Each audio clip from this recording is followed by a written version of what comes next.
안녕하세요. 브릿지 조한송 기자입니다. 오늘은 18일 저녁에 발표를 앞두고 있는 GTX C노선 우선협상 대상자 선정과 관련한 소식을 가지고 왔습니다. 지금 수도권 남부권에서 집값을 움직이는 가장 뜨거운 이슈가 바로 GTX C노선인데요. 그래서 오늘 브릿지는 이 GTX C노선은 무엇이고 우선협상 대상자 선정이 어떤 의미를 가지는지 알아보도록 하겠습니다. 우선 간단히 이 GTX C노선을 좀 설명해 드릴 건데요. 이 GTX는 수도권 외곽에서 서울 도심의 주요 거점을 연결하는 수도권 광역 급행철도입니다. 기존 지하철과 무엇이 다르냐 이걸 좀 궁금해하실 것 같은데요. 이 수도권 지하철이 지하 20m 내외에서 시속 30에서 40km 가량의 속도로 운행이 된다면 이 GTX는 이보다 3배가량 빠르고요. 지하 40에서 50m의 공간에서 움직입니다. 최고 시속이 무려 200km에 달하고요. 평균 시속이 100km입니다. 그렇기 때문에 이 수도권 외곽에서 서울 중심지로의 시간이 대폭 단축됩니다. 오는 18일 우선협상 대상자 선정을 앞두고 있는 노선은 GTX-C인데요. 경기 양주에서 수원을 연결하는 노선으로 중간에 삼성역을 거칩니다. 총 구간은 74.2km고요. 지금 현재 확정된 정거장만 10개입니다. C노선이 개통이 되면 이 수원에서 삼성까지 기존에는 78분이 걸렸다면 22분으로 줄어들고요. 이 의정부에서 삼성까지의 시간이 74분에서 16분으로 줄어듭니다. 입찰에는 현대건설과 GS건설 그리고 포스코건설 컨소시엄이 참여했는데요. 이 정부는 입찰 제안서를 받으면서 사업자가 최대 3개의 역사를 추가할 수 있도록 허용을 했습니다. 그러니까 이들 사업자가 어떤 역사를 추가했고 또 어떤 사업자가 선정되느냐가 관건인 셈입니다. 업계에서는 해당 자치구의 지원 의지 등을 고려했을 때 사업자가 누가 되더라도 결과적으로는 인덕원, 왕십리 그리고 의왕역이 추가로 신설될 것으로 보고 있습니다. 늦게 의지를 피력한 안산에서도 상록수나 중앙역 그리고 초지역 중에서 한 곳이 추가될 수 있을 것으로 관측을 하고 있는데요. 최대 3개 역사까지 추가할 수 있다고 해놓고서는 왜 4개를 언급하냐라고 하실 수도 있는데요. 지난해 말 정부가 이 GTX C노선 민간투자시설사업 기본계획에서 안산선을 회차에 활용할 경우 추가 정거장 개수와 소요시간 제한 등을 적용하지 않기로 했기 때문입니다.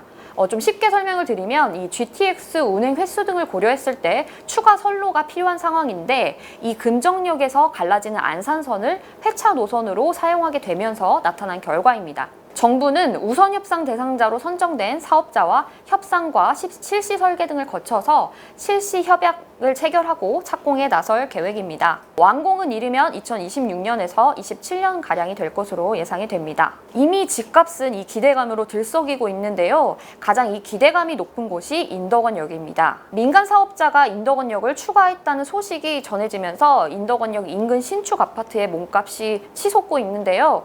최근에 2달 새에 1억 원이나 올랐습니다. 최근 16억 원의 거래가 됐는데 30평형 기준으로요. 이게 지난해 4월에만 해도 10억 원에 거래되던 단지였습니다. 현재 호가는 20억 원에 달하는 상황입니다. 인덕원 외에도 이 왕십리, 의왕역 그리고 안산 등에서도 이 GTX역 신설 기대감이 고조가 되고 있습니다. 반면 은마와 개포주공조합원 그리고 주민들은 이 GTX C노선 신설을 반대를 하고 있는데요. 정차역은 없고 단지 지하로 노선이 지나가기 때문에 아무래도 안전 문제와 소음 그리고 진동 등이 발생할 수 있고 그래서 재산상의 손실을 입는다는 게 이유입니다. 향후 재건축 시공사를 선정할 예정인 개포 5, 6, 7단지 아파트 조합원과 그리고 입주자 대표 회의는 최근 그 현대건설, GS건설 그리고 포스코건설에 입찰 참여 시 시공사 선정에 불이익을 주겠다는 공문을 보내기도 했습니다. 특히 은마아파트 재건축 시공사로 참여한 삼성물산과 GS건설의 입장은 조금 더욱 난감한 상황인데요. 결국 이 삼성물산은 은마 측의 반발 이유 등으로 입찰 참여를 포기했습니다. 건설사 입장에서 보면 이 GTX C 사업은 자존심이 걸린 대형 사업이긴 한데 총 세대수가 3,000가구가 넘는 이 개포주공 5, 6, 7단지를 포함한 이 강남 지역 재건축도 무시할 수 없는 것이 현실입니다. 주민들의 요구대로 입찰에 참여한 건설사들이 단지를 우회하는 노선을 제안했을지도 관전 포인트 중에 하나입니다. 지금부터는 전문가들은 이 C노선 우선협상 대상자 선정을 어떻게 평가하고 있는지 알아보도록 하겠습니다. 세계 업체들이 아마 대부분 세계역 다 추가역에 대한 부분을 언급을 했어요. 실무적으로는 다 정리가 된 것 같고 세계역 다 왕십리나 인도원이나 이제는 우왕역 다 생긴다라고 보고 있고요. 여지를 남기면 상록수가 안 될 수도 있고, 만약에 포스코가 건설이 되면 일단 상록수로 제안을 했기 때문에 상록수로 일단 결정이 됐다라고 보는 거고, 일단 안산 방향 무조건 간다.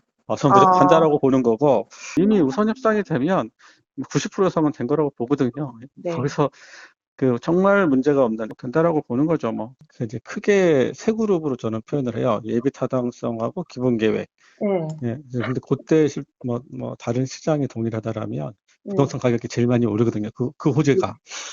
예비 네. 타당성 통과하고 기본 계획인가 통과된 게 제일 네. 많이 올랐던 것 같아요. 설계 단계, 기본하고 실수 설계 때는 한 30%, 그다음에 공사 때는 한 20%, 실제로 운영되면 안 오르는. 이 기본 계획 인가하는 부분하고 이 민간 사업자 선정하는 거랑 네. 같은 맥락이에요. 그래서 일단은 그 관점에서 보면 네. 이 시노선이 이제 사업자가 선정됐다라는 거는 큰 관문을 하나 통과한 거거든요. 그래서 이게 이제 이번에 추가되는 역 외에도 기존에 있는 10개 역 전체적으로 영향을 다 줄 거라고 저는 보고 있어요. 제가 보기에는 모든 역이 다 영향을 줄 거라고 보여져요. 한 10% 정도는, 매매에 한 10% 정도의 영향을 줄 거라고 보고, 추가 역은 최소한 20%까지도 영향을 줄 거라고 보여져요. 일단 발표가 되면. 근데 이미 선반영된 부분이 있어서 그 정도라고 좀 보여지고, A 노선은 다 신설이잖아요. 근데 C 노선의 특징은 말 그대로 50%가 기존선을 활용하는 거예요. 어떻게 보면 그게 특징일 수도 있고, 만약에 문제일 수도 있는 거죠. 그러면서 공사비를 절감한 건 분명 맞지만, 네. 기존 선로와의 안전성, 그리고 기존 선로의 열차 선로 용량에 대한 그 문제점, 이런 것들에 대해서 어떻게 보면 신호선의 특징이 그건 거죠. 그걸로 경제성을 확보했음에도 불구하고 어떻게 보면은 나중에 선로 이용이 불편했기 때문에 많이 이용을 못할 수도 있다라는 부분. 이 기본 요금 자체가 높아요. 최소한 3,000원 이상은 될 거라고 보거든요. 인덕원에서 한 세정거장, 삼성역까지 다 간다 하더라도 기본 요금은 다 내야 되는 거죠. GTX 요금은. 근데 만약에 이제 일반 지하철 요금은 할인이 되겠지만, 아마 GTX 요금은 다 내야 되고, 요거에 대한 배분을 어떻게 할 거냐, 이런 것들에 대한 게.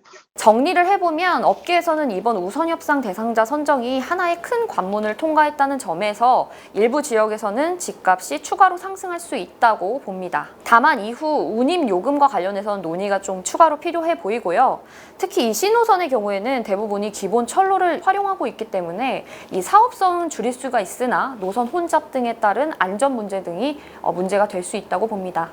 이렇게 오늘 GTX 신호선 우선협상 대상자 선정을 앞두고 관련 내용을 좀 정리를 해봤는데요. 앞으로도 브릿지는 이 GTX 관련한 주요 소식을 발빠르게 전달해 드리도록 하겠습니다. 잘 보셨다면 구독과 좋아요 부탁드립니다.